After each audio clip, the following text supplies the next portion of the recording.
Hey everyone, and welcome back for another deep dive with us. Today we're going to be tackling something a little bit different maybe. Oh, yeah. Something that's super fascinating to me and I think to a lot of people, but can also be kind of a frustrating topic sometimes, and that is our relationship with money. Oh, yeah. Specifically, we're going to be looking at how the way we think about money can either, help us or hold us back from reaching our financial goals. You're so right.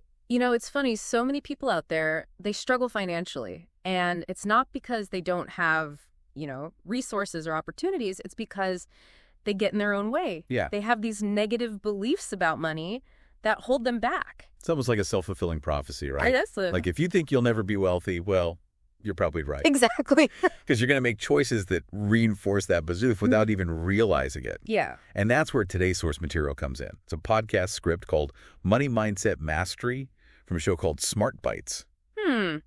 Interesting. Have you heard of it? I haven't heard of that one, Okay, cool. but it sounds right up our alley. Yeah, and what I found really cool about this script is that it doesn't just, point out the problem. It actually gives us a framework for understanding these negative beliefs and how we can start to change them. I like that. Yeah. So let's unpack this a bit. The script emphasizes how a lot of these negative beliefs we have about money, things like money is the root of all evil, or rich people are greedy, often come from, how we were raised or what we see in society, or maybe even from our own past experiences with money. Right. It's all about those experiences. Those experiences shape our beliefs, and often they lead to this scarcity mindset, this idea that there's never enough to go around. Okay, I've heard that term before. Yeah. What exactly does that mean? So it's like this deep down belief that there's only a limited amount of wealth, and if someone else has it, well, that means there's less for you. It leads to this constant fear of not having enough. So then people with this scarcity mindset, what kind of things do they do? Well, they might start hoarding their money. They might be really afraid of investing or taking any financial risks. Or on the flip side, they might overspend because they feel guilty or they're afraid of missing out. It's really interesting how it can manifest in different ways. That's so interesting because the source material mentions those exact behaviors. Really? Yeah, things like avoiding financial planning altogether, Wow. undercharging for work. Yeah. Like it's almost as if we're sabotaging ourselves without even realizing it. Absolutely. And, in my work, I've seen this firsthand time and time again. People with this scarcity mindset, they tend to attract the very financial situations that they're afraid of. It's like they're manifesting it almost. It really is. And it becomes this vicious cycle, right? Right. For example, they might avoid investing because they're so terrified of losing money. Which ironically keeps them from growing their wealth. Exactly. Or they might constantly chase those get-rich-quick schemes because they believe that, wealth is this limited resource and they need to grab it before someone else does. So then how do we break free? Well, that's the big question, isn't it? Yeah. And luckily, the source material gives us some clues. The first step they mention is to identify those deep-seated beliefs that are holding us back. The ones that are really running the show behind the scenes. Right, and they have some questions you can ask yourself to kind of figure out if you have these beliefs, like do you feel guilty spending money even on necessities? Yeah. Or do you believe that you'll just never earn enough no matter how hard you try? Mm-hmm. Do any of those resonate with you? Oh, definitely. I think we've all probably felt those at some point, right? Yeah, no, I have for sure. And for those listening, are there other signs that someone might have this scarcity mindset? One big one is just feeling anxious or resentful about money all the time. Okay. Like if it's constantly weighing on you, that's a red flag. Also, pay attention to how you talk about money. Mm-hmm. Do you find yourself saying things like, I can't afford that, or money doesn't grow on trees? Yeah. Those are little clues that you might have a scarcity mindset lurking beneath the surface. Okay. And another thing is comparing yourself to others all the time. If you're constantly feeling envious of people who seem to have more money, that suggests you might be viewing wealth as this, finite resource instead of something that can be created and expanded. It's like that pie analogy, right? Exactly. Like there's only so much to go around. Yeah, and the source material calls these thoughts limiting beliefs. And I think that's a really powerful way to describe them. Yeah, these deeply ingrained thoughts that are truly holding us back, wouldn't you say? Absolutely. These limiting beliefs, they're like those negative stories we tell ourselves about our abilities and our worthiness. And when it comes to money, they can be so incredibly destructive. Okay, so now that we've identified some of these limiting beliefs, how do we actually start to challenge them and change them? That's where the next part of our deep dive gets really interesting. It does. But before we jump into that, I think it's important to emphasize something crucial. Okay, what's that? Money itself isn't good or bad. It's just a tool. Yeah, it's like a hammer. Exactly. You can use it to build a house or, break a window. Yeah. It all depends on how you use it. Precisely. Yeah. And just like you wouldn't blame a hammer for a poorly built house, we need to remember that money itself isn't the problem. It's our relationship with it that needs attention. So it's about shifting our mindset from seeing money as this, evil force to seeing it as a neutral tool that we can use to create the life we want. Exactly. That's the key. And that's where things start to get really exciting, because if we can change our mindset about money, well, then the possibilities are endless. Absolutely.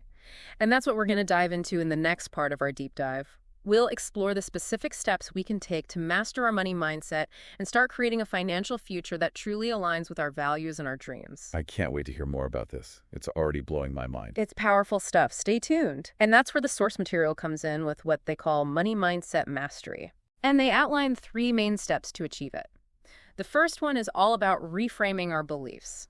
So instead of thinking money is hard to earn, we try thinking I attract abundance through my efforts. So it's about consciously choosing more empowering thoughts. Exactly. You're basically retraining your brain to focus on what's possible instead of getting stuck on those limitations. It's like rewiring those neural pathways. Exactly. And the more you practice this kind of positive self-talk, the more those new beliefs will actually take root and start to influence your actions. So it's not just about thinking positive thoughts, but actually taking action too, right? You got it. Positive thinking without action is like having a car with a full tank of gas, but never putting it in drive. You're going nowhere. Exactly. You need both to get anywhere.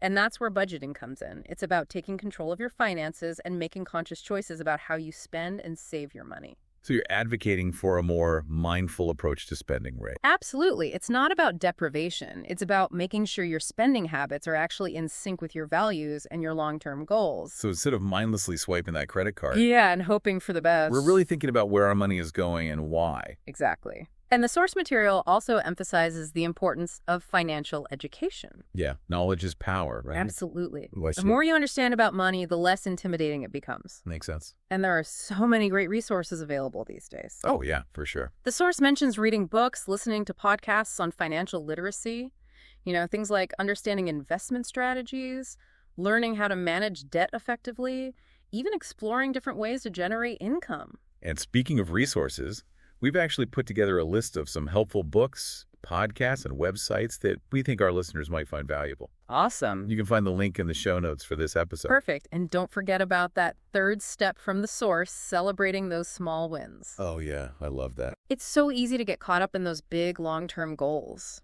But celebrating your progress along the way is crucial for staying motivated. Absolutely. Like saving your first $100 or paying off a small debt.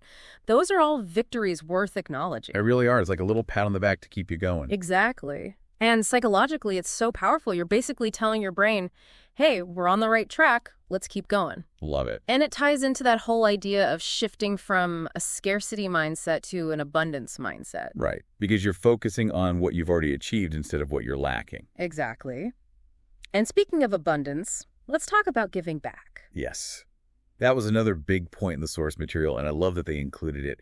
It really challenges that whole money is evil narrative. It does. It shows that money can be a force for good in the world. Yeah. It allows you to make a positive impact and contribute to causes you care about. And it can actually reduce anxiety around money too, right? Yeah.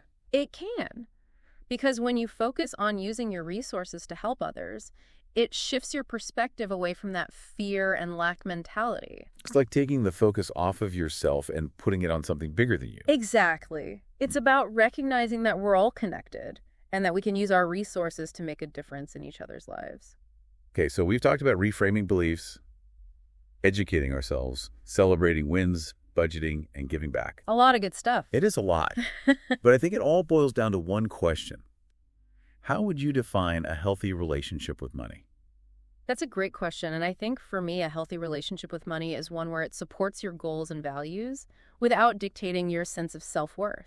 It's about feeling empowered and informed, Yeah. in control of your finances, not controlled by them. Exactly. So it's not about chasing some arbitrary amount of wealth or comparing yourself to others. No, not at all. It's more about aligning your financial choices with what truly matters to you. You got it. So how do we make sure that money stays a tool, a means to an end, Yeah. and not the driving force behind our every decision? Well, that's the balance we need to find, right? Money is important. There's no doubt about that. Of course. It gives us security, freedom. Mm-hmm. It allows us to pursue our passions. Right. But it shouldn't consume us. It shouldn't be our whole life. Exactly. A healthy relationship with money lets you enjoy the present moment without constantly worrying about the future. Okay. It lets you make choices based on your values, not just on what's in your bank account. This reminds me of something we were talking about earlier, the idea of giving back. Yeah. The source material really emphasized that It did. as a way to shift from that scarcity to abundance. And it makes sense, right? It does. When you're using your money to make a positive impact on the world, it reinforces the idea that money can be a force for good.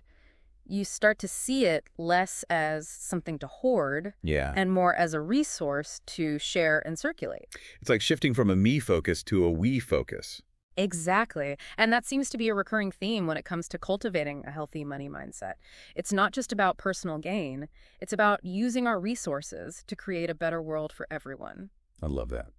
And that brings us back to one of the key takeaways from the source material.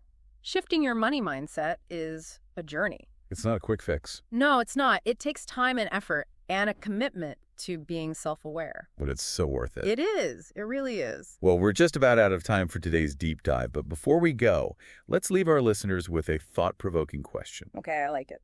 If money were truly limitless, what would you use it to create or achieve? What positive impact would you have on the world? That's a powerful question to consider. Yeah. And remember, while we may not all have limitless resources, we each have the power to shift our mindset and make choices that align with our values. I love that. Financial well-being, it's within your reach. It starts with believing it's possible. Beautifully said. Thank you so much for joining us on this deep dive today. It was my pleasure. We hope it's inspired you to explore your own relationship with money and to start creating a financial future that truly reflects your dreams and aspirations. Until next time, keep diving deep.